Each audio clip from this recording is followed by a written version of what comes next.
Our next speaker is Neil Dickens from IC Resources, where he's CEO.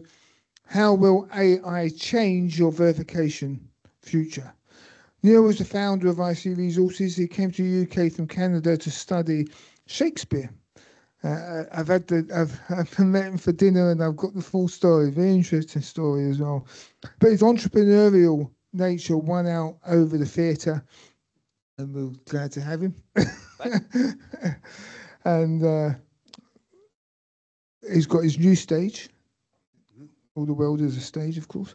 But his entrepreneurial nature won out over the theatre, and he founded IC Resources in 1999. He is also the chairman of UKESF and an early stage investor. Thanks, Mike. So, right. So 3 predictions for the next 15 minutes. You're going to learn something you didn't know before. I promise you that. You're going to hear probably the most cringe-worthy play on words or puns that you've ever heard at any of these conferences, even if you've been going to them for 40 years. So you can look forward to that. And we're going to beat AI as a group if we have time. So, like to sort of 3 chunks to this talk. The first 2 will be probably quite quick. Third one, hopefully, as I said, we'll get you guys involved. So a lot of people are quite rightly in their own company, in their own worlds, and don't really have a picture of what's going on in the wider marketplace, and I guess the wider employment marketplace is maybe more specifically. So maybe it's quite interesting just for you guys to know some of those facts and figures. But when I was looking, I did a talk last week as well, and when I was looking at it's sort of AI and just futures and everything, this quote came up, which is highly appropriate to something that I learned in the process of looking into this talk, which we'll get to in a minute. Just thought it was quite a useful thing to remember when we're talking about AI. And that's it really in terms of, I won't go into detail about that. It's kind of self-explanatory, but so that translates into it's all about the data. And if the data, as we know, if the data going in is wrong, what comes out is really, really wrong. And that seems to be the trend across a lot of different applications of what people are calling AI, even though nobody really has a definition of what AI is. Yeah, so in terms of the just general numbers, again, this is the kind of stuff that's actually quite hard to specify, and as you can see, those are pretty round numbers anyway that I'm giving you, so the caveat is there's probably a plus or minus 15% on there as well. But try and interrogate the internet, and getting these numbers is pretty tough. But having done this for 27 years, the way we work is that we have specialist recruitment consultants who sort of super specialize in different technology areas within semiconductors and deep tech. We've got people who have been talking to verification engineers and, most importantly, managing a database of them for 27 years. So we're pretty sure that, except maybe the Eastern Europe one, which is newer and bigger, geographically bigger. We're pretty sure these numbers are pretty good. So in the UK, 500 permanent verification people, plus or minus, and actually only about 25 contract people. And we'll talk about that when we talk about a little bit later. In all of Western Europe, probably about 1,500, and maybe around 175, 200 contract. And then Eastern Europe is growing, a higher percentage of contractors, possibly for pretty obvious reasons.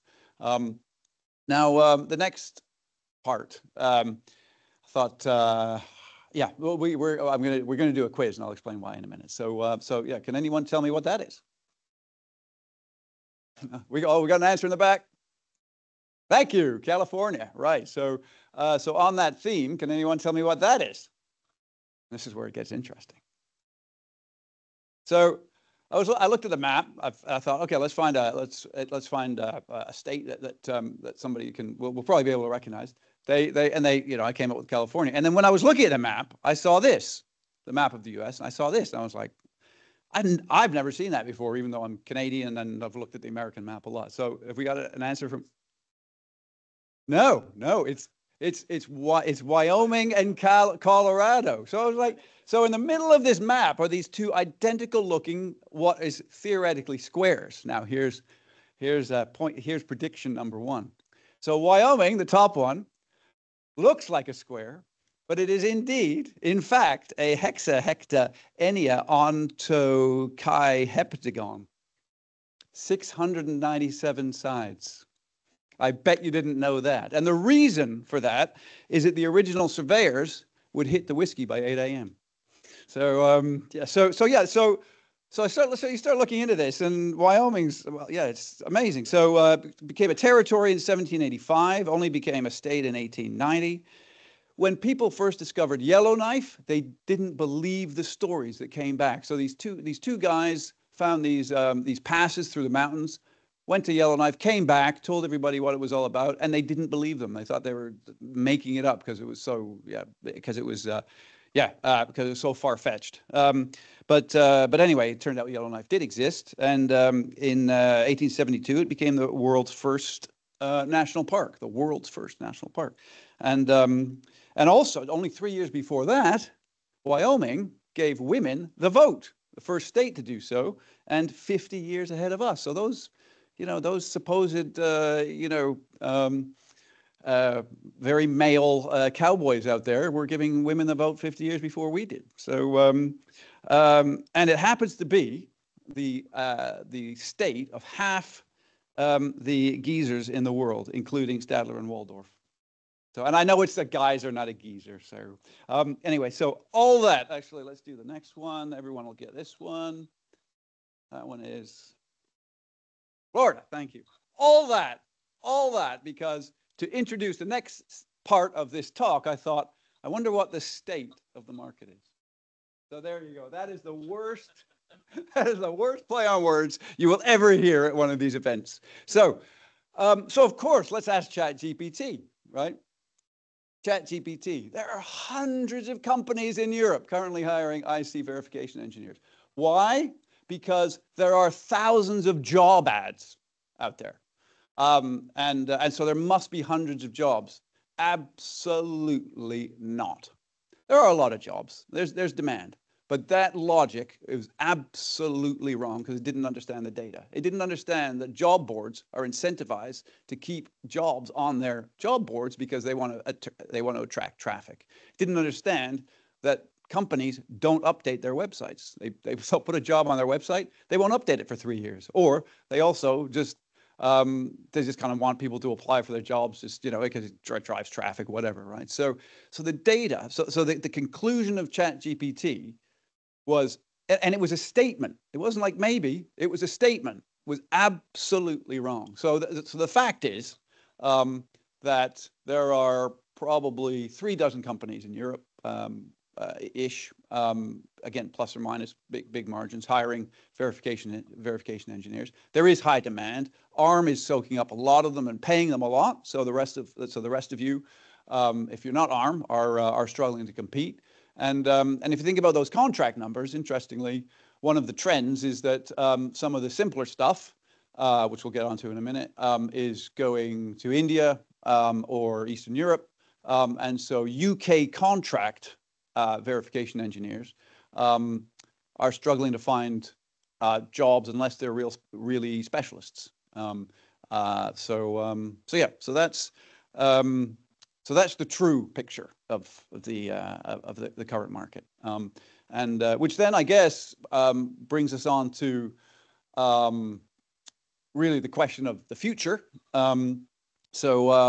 What I'd So we'll talk about the future hopefully and get your involvement in a very specific way in a minute. But the other thing that Mike mentioned, which is hopefully useful to any. We've had a couple of overseas CEOs here, but if you're in employment and or hiring in the UK, then hopefully some of the activities of this organization will be of interest to you. So quick summary, because Stu, the CEO, is running his own workshop today, so he can't do a talk. So UKESF, the 1-minute summary. Founded 15 years ago. We've spent. I'm the chair of the organization because As soon as I heard about it, I believed in it, and so we've been sponsoring it and supporting it for 15 years. The concept is encourage students to study electronics, to enter university. That's the fundamental concept. Problem, if you wave a little flag saying study electronics and you have no money behind you,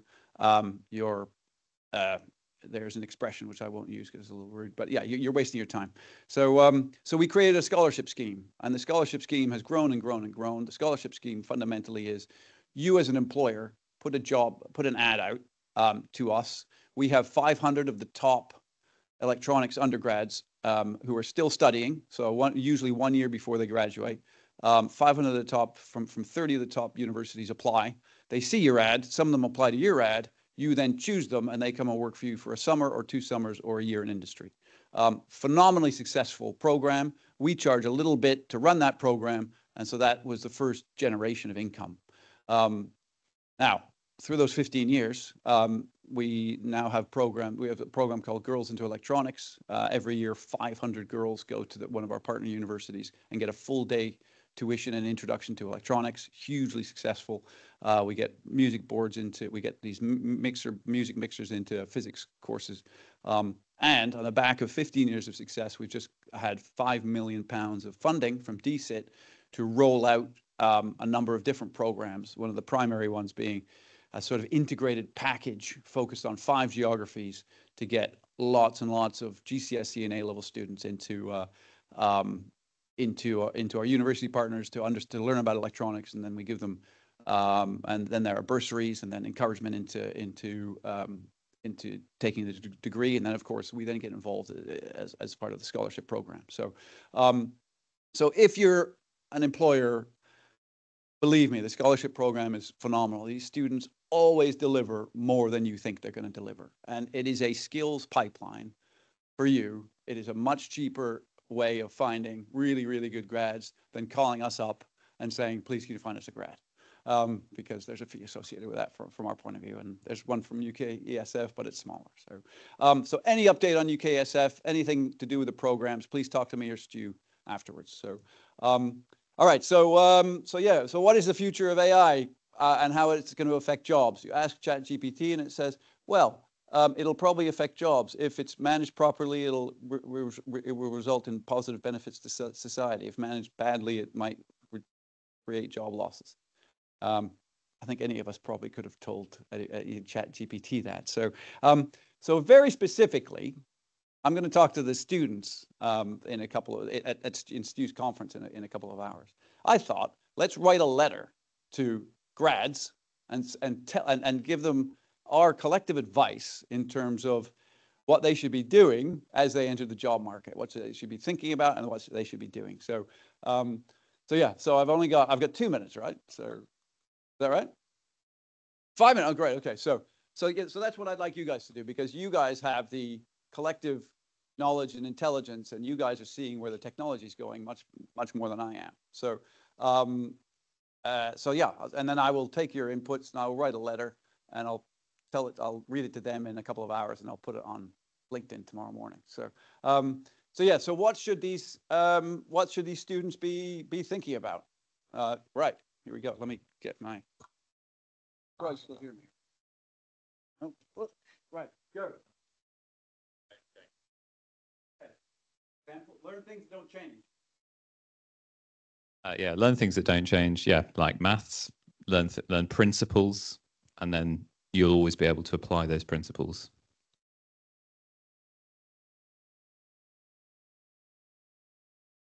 Yeah, this is good. Fortunately, there's not much not changing at the moment. That's the problem.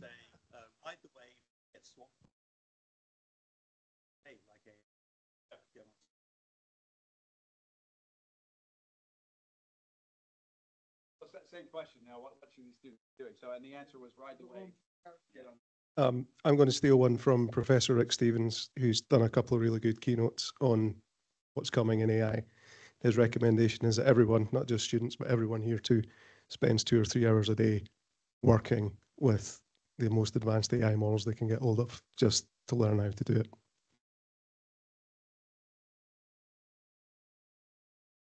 Oh, there's another one. No, because we got to get. But let him finish. But basically, question everything. Think about it critically before you accept it.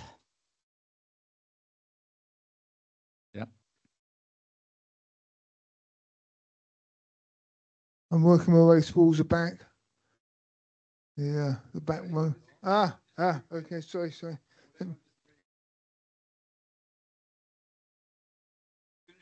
Which is kind of riding the wave, right? So, yeah, I think my one piece of advice would be think about, aim to be a systems person.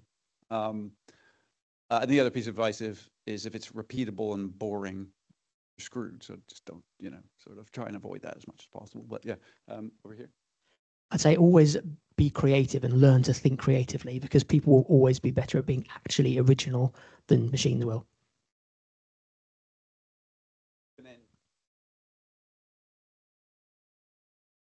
Yeah, anyway, I mean, I've always thought that the work that we do is actually not so much science as art. It really is creating things.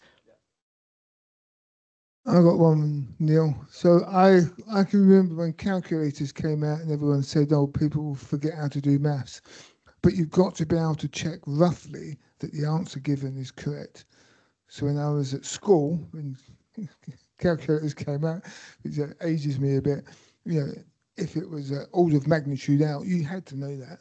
If you were doing 2 times 3 and it came out 16 or 60, you had to know it was roughly wrong and you had to redo it. Similar with AI, you can. We've done a lot of work on bias detection, and some of the models just give ridiculous answers. You've got to be able to recognise a ridiculous answer, or I think in the terminology, an hallucination. You've got to be able to recognise hallucinations and know what's rubbish, basically. Because they can generate a lot of rubbish. You speaking to the mic. Yeah, it is amazing how, in relation to maths, people who've just never done maths will have a hallucination. Oh, there's one, that Mr. Bond, I think. My eyesight's not brilliant, but I think I recognise Mr. Bond. Say? Figure out why you go to work in the morning, and it might not be the same as everyone else. Why you go to work? Why you go to work and what you want to get out of it.